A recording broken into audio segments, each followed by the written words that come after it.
Well, Holly, I wanted to make sure that this first Behind the Bard podcast, or as I like to call it, Bardcast, featured you because you've been on the board of directors of Waterworks Theater Company for as long as it has existed. From the start. Yeah, I know, 2001. Way back in time, wasn't it? Like, I remember because it was before 9/11 that we actually put on our first show. Do you remember that? I do. I remember you coming to me and saying, "So I have this idea. What do you think? You wanna work on it with me?" Wow, what it became from that. The thing is that you said yes. I did. Yeah. I did. I would say yes again today. Yeah. Well, that's great because we're going to celebrate 25 years in just a short time. We're going to have a wonderful event that you have agreed to curate. Yay! I'm quite excited about it. Yeah. I'm quite excited about it. I think we've got a lot of really cool stuff. What I like about it is that it's not a performance this time. It's not actor. We love actors, directors, but we're featuring artists that aren't always brought out into the limelight. We're featuring artists who create things and that who help are actors. Just right? as important as the actors. The actors wouldn't be performing if we didn't get the information out there. And right.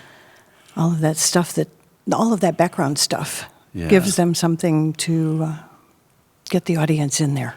Yeah. So the event, it's just coming up. It's on June 6th. June 6th. And it's called Let's Make History, I think, right? That is correct.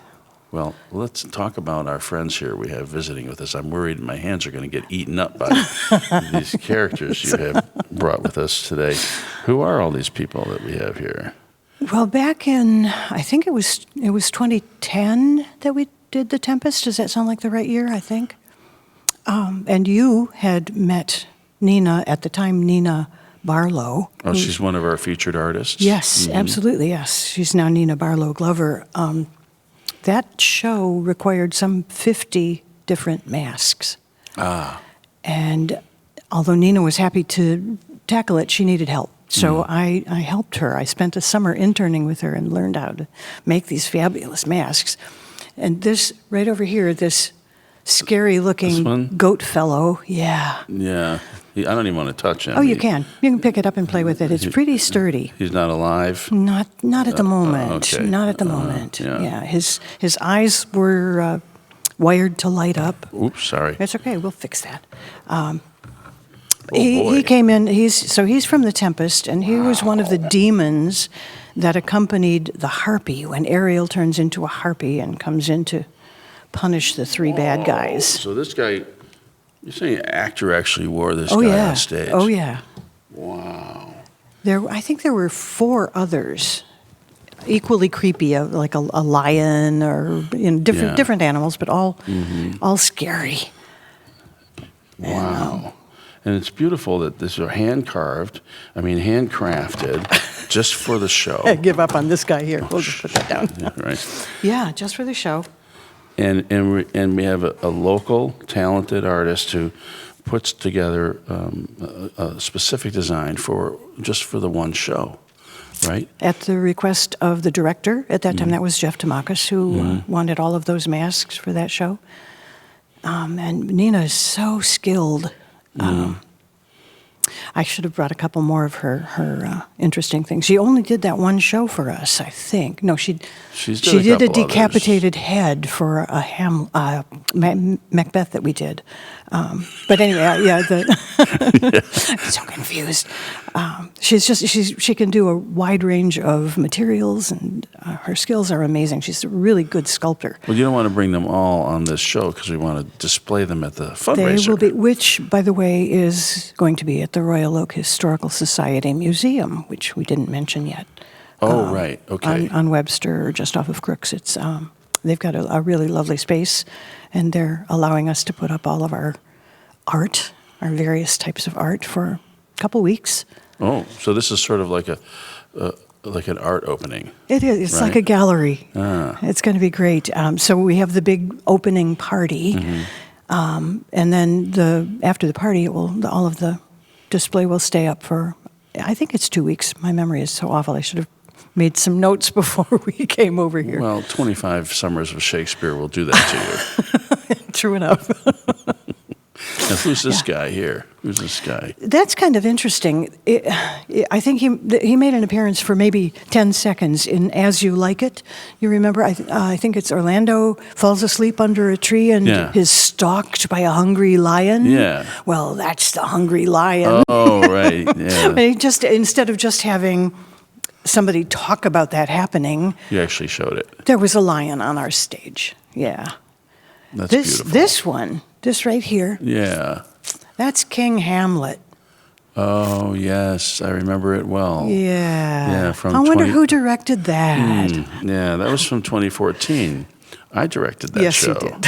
Yes, you did. Yeah, I have to let the audience know because in 25 years of producing the Shakespeare Royal Oak, I got to have my dream come true, and I got to direct Hamlet. And it was a primo production. It was nice. so good. Pulled so out all good. the stops. And we had Nina doing mask work. So tell me about King Hamlet. I don't quite remember. Well, King Hamlet was the first ghost to appear, and each right. time someone died in the play, Yeah, which is a lot. which was a lot, each person that died got a similar sort of neutral mask and was escorted off the stage by one of the other ghosts, one of the people who had already deceased in the play. Oh, yeah, I remember Because, now. when you're working out in the park, there's no backstage, really. So how do you get those people out of there when they're no longer part of the action? Exactly. It was a really clever, Ed, Oh, I it was a thought of it. really clever device. Well, it's funny how you forget the things you thought of. It was your own idea, yeah. So we have all of these neutral masks, and this particular one was given to you as a gift at the end of the play. That I recall very well Yeah. because I was very touched. And at the end of the show, I was getting ready, which I usually do on the final performance. I get out of my nice clothes and I get ready to start Ready to strike. tear the show yeah. down. We get the power tools out and I get ready to get dirty and they're like, come on up on stage. I'm like, why? And they gave me that. I remember it really well. Yeah, in a shadow box frame. It was really lovely. Yeah. I think we have a picture of that. Maybe we can show it If we during can this. find that, yeah. Yeah. There are so many pictures. Speaking of which, Yeah. David Reed, I think he's photographed our shows right from the beginning too.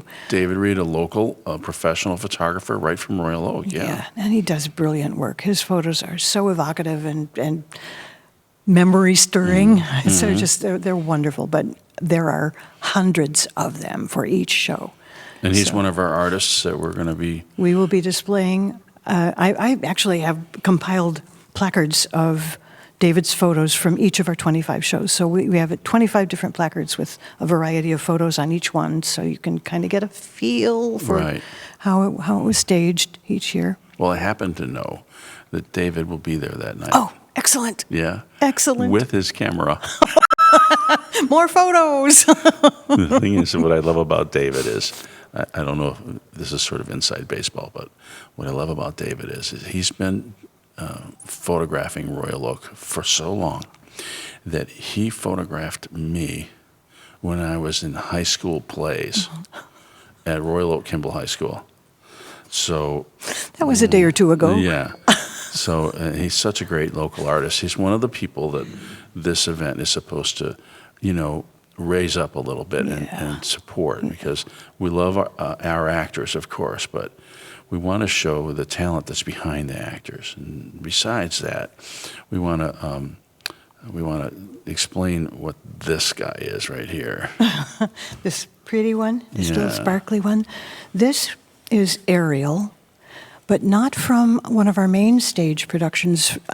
When we can, we have done a daylight family show in addition to our I don't know, is main stage the right way to describe it? Yes. But Oh, this wow. particular one, I think we had 6 actors total, and they switched parts like mad.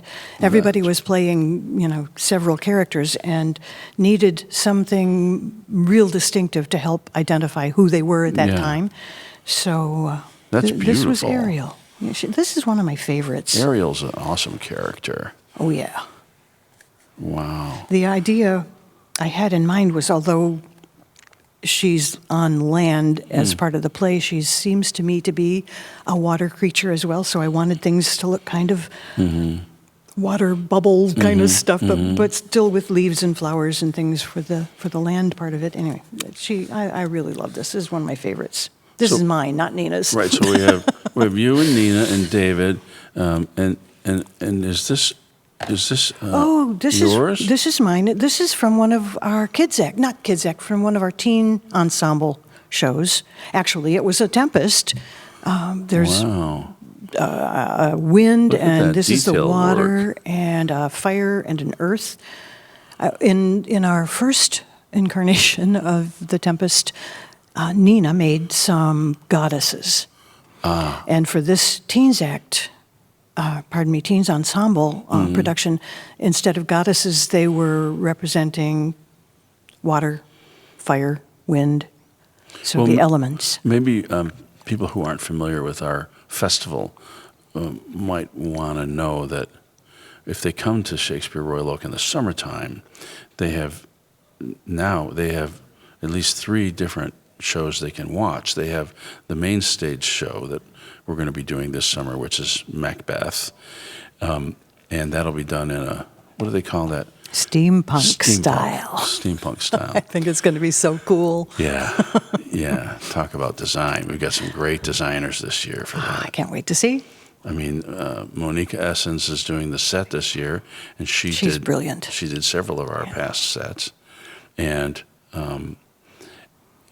when we do Macbeth, we'll be doing 8 performances of that during the summer, but we'll also be doing 3 performances of a high school show, and the high school students do a full Shakespeare play. Yep. And then the what I call the kids act, the little kids, they do their own show where they put Which is on- a showcase. Yeah, like a recital, or Yeah. the kids get to do. I like to teach them how to do. I call it safe sword fighting. Because, I mean, who doesn't want to learn safe sword fighting? But they also learn improv, and they learn dance, and they learn soliloquies. They don't even know how to say soliloquies. But when they're done with us, they know how to say soliloquies. So it's all packed into 2 weeks. It's just fantastic. Yeah. But so this is from the teens show, huh? That's from a teen's version of The Tempest, yeah. Wow. And so these are just a sampling of what we're going to see at the art exhibit, right? Oh, yeah. Yeah. I have quite a pile of masks to show. We don't have a lot of costumes because we don't have storage space. We're out in the park. Whoops, hello there. So these represent our costuming for 25 years. Yeah. There's also a couple of other local artists that I know that we're featuring, like, for example, our graphic artists. Yeah. I don't know if the audience knows this, but we discovered a local graphic artist duo, Ed and Angie Marsh, back in Night Cry Graphics. Yeah, back in 2002, we discovered them, and they really enhanced our look. And they've been with us ever since. And so Right. I'm going to give you an example of Got one of their posters with us. just one of their 25 posters that they did. And this is just an example of, can you see that, everybody? It's a two. Get that Yeah, it's clear pretty good. off of there. There we go. So what we're doing at the event is we're featuring, not only are featuring their graphic arts, but we're going to have some of these posters that are autographed by the casts from years and years ago, available to some lucky people who come. Love it. Yeah, so like this one is actually mine. You can't have it, okay? Because I directed this show. But you see how it's autographed by all the cast, and this is the kind of work that they do, and we want to feature them because they're, Can we do a little sidebar here about Drew? Sure. The fact that he is going to be playing Macbeth this year. Oh, that's right. Yeah, he's coming back to our stage for a real good part. Yeah, and it's an interesting evolution to go from Hamlet, which is a young usurper kind of character who doubts himself, and then go and evolves as an actor, as a performer. He grows a little bit. 10 years later, now he's playing Macbeth, who's sort of confused and gets involved with his wife, who encourages him to, the story, and take over the kingdom, and then he lets her talk him into some bad things. Yeah. Well, he looks so innocent here. He does, doesn't he? When we have the Macbeth poster come out, he'll look a lot different. I bet. I should think. You should keep an eye out for it. That'll be so cool. But here he looks, he's got his hands are crossed, his swords are crossed, he's crossed with himself, right? But when you see the Macbeth poster come out, it's going to be a lot different, I think. but yeah, that's right. And then there's another artist, another Royal Oak artist. A very special one. Yeah. Very special. And we can talk about her. We'll probably show some stuff in the video rather than show it here, but we have one banner we can show you. But my mom, Mary Nahat, who unfortunately passed away last September, she did a handcrafted banner for every show. Every single show. For 24 24 years. COVID, thank you very much. Right? And she brought her craft to the front of house. So when an audience came in, they would see her handcrafted banner, and it sort of became a tradition. Yeah, and we would put it on the stage and wait till everyone came in. I think one's coming over here. Oh, good. There we go. Thank you. This is just one of many, right? Oh yeah. I have 24 of them ready to go, and I'm going to hang them all. They're all going up for this show that's coming. So this is a light-spirited version of one that my mom would make, and you can see I don't know if you can see it. Here, a little bit of jewel at the top. As You Like It, Man. Stand up. Here. So you can see the bottom, the fringy. There we go. So the funny part about this show is the name of the show, As You Like It, right? That's the name of the show. But we did it in the era of the 1960s, like the hippie version. Right. So we added to As You Like It, Man, and that was way back in, when was that? 2005. 2005. And so this banner was handcrafted by a local artist who we're featuring at the event, my mother, Mary Nahat, and she made 24 of these by hand, carefully crafted, and they'll all be on display as well. Every one of them, yes. Yeah. Yes. And they're very inspiring. Every one of these artists is inspiring. And I think that's the idea, right? To support artists who inspire us. I'm going to set this down, though, because I'm getting emotional. Thank you, Brian. Not just my mother, but you and your creativity, Ed and Angie and their creativity and commitment to what we do. Nina, who taught us things, and even the students that we teach in our program who come back. In fact, I think I'm going to break protocol and tell you that the young man who's producing this podcast himself is a former student of our education program. And he's a fully grown adult who's now teaching us things about how to do podcasts and how to do audio. And it's a remarkable evolution. I'm remembering him as Fleance in Macbeth the first time we did it. Just a youngster on stage. So here's to you, Jared Clark. Yeah, here's to you, Jared Clark. But we won't mention him in the next episode. We'll just let him take his credit, put his name on the screen. But we're just so proud of him, and we're proud of all of our artists, our behind-the-scene artists. I think that's the key to our fundraising event is we want our behind-the-scenes artists to get their due. Right? Absolutely right. So on June 6th, what can we expect when we go there besides a glass of beer and a glass of wine? An adult beverage, sure, yeah. Yeah. I think maybe a little bit of hors d'oeuvre kind of stuff. But lots and lots of friends enjoying what we've been working hard on for 25 years. And hopefully 25 more.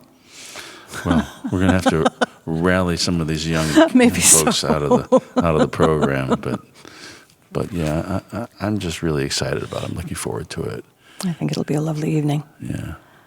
Well, thank you for being here, and thank you for curating it. Oh, my pleasure. It's a ton of fun for me. I mean, as a matter of fact, I spoke to Nina earlier today because, frankly, I couldn't remember what to call this thing. She calls it a demon. I was calling it, what did I say? Scary something. But so I chatted with Nina and I told her I was planning to put her scary goat and a couple of other of her masks in the show, and she was so pleased. She said it'll be wonderful to see those old friends again. Old friends. Yeah. All right. Well, here's to old friends. Here's to old friends. We'll see you all on June 6th at the Royal Oak Historical Society Museum on Webster. We'll put all the information up on the screen. Yeah. And that'll be great. So Behind the Bard. What a great little podcast we got going. Congrats to you, Ed. I put it in my calendar as Bardcast, but I like that too. I think Behind the Bard makes more sense, but it's easier because I don't have to spell as much.